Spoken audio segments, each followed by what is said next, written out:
So Arthur Abrahams defends his world title, but you weren't impressed with Mr. Abraham. No, you know, it's not necessarily that I wasn't impressed. He didn't do what I think he should have done. I think it was a half-decent stage.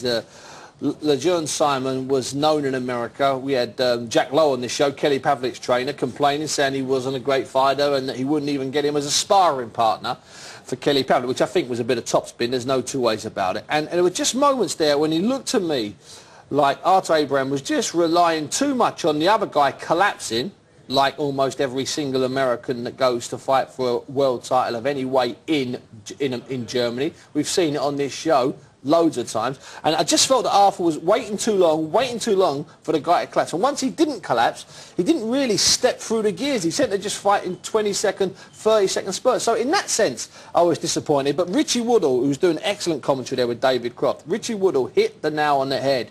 When everyone was getting a bit excited after the fight, he came down the line and spoke in my ear and said, "Don't worry, lad, he's still a good fighter." And he is a good fighter.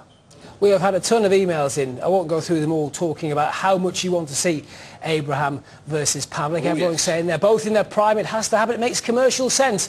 It won't happen anytime soon, according to Bob Arum's Top Rank, who promote Pavlik. Lee Samuels told us today Kelly's next fight will be against Sergio Mora in July in Atlantic City, New Jersey. After that, Bob Arum and Kelly will decide who's next. Given that that fight is in the summer, that means that the very earliest we could see a potential unification fight will be the end of the year. Well, listen, if we're going to see a unification fight, then on that undercard in Atlantic City in the summer, we're going to definitely, without a doubt, see Abraham. If he's there on that fight, if he's on the undercard, then it's going to happen in November. If he's not on the undercard, then I don't think it's going to happen.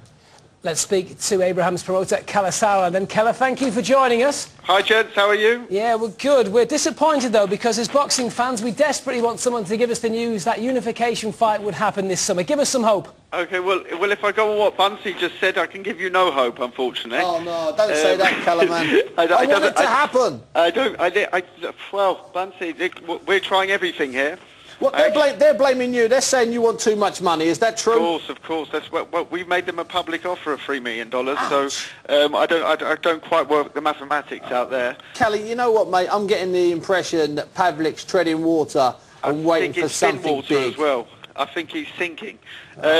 He's going now for Mora. Mora drew badly last year to Ayala. Yeah. Ayala was knocked out by Abraham. Yeah. We've only got to put two and two together to work out what's going on here. Yeah, and let's get it. And to be honest with you, we had Mora also on the list. You know, the American stations have told us, oh, we need a big name to do something in the States. I mean, Mora for me isn't a big name, but we did have him on our list, and we were told no, he's too weak. So now Pavlik's fighting him, so it all sounds very strange to me. Yeah, I must admit, I'm not saying there's one rule for them and one rule for you, but there appears to be one rule for them and one rule for you. So does that leave you maybe looking at the winner of that Mundine fight down in Australia? Well, possible. He's exciting, he's sexy, he's noisy, he's crazy. He is, and he's got a great following. Of course.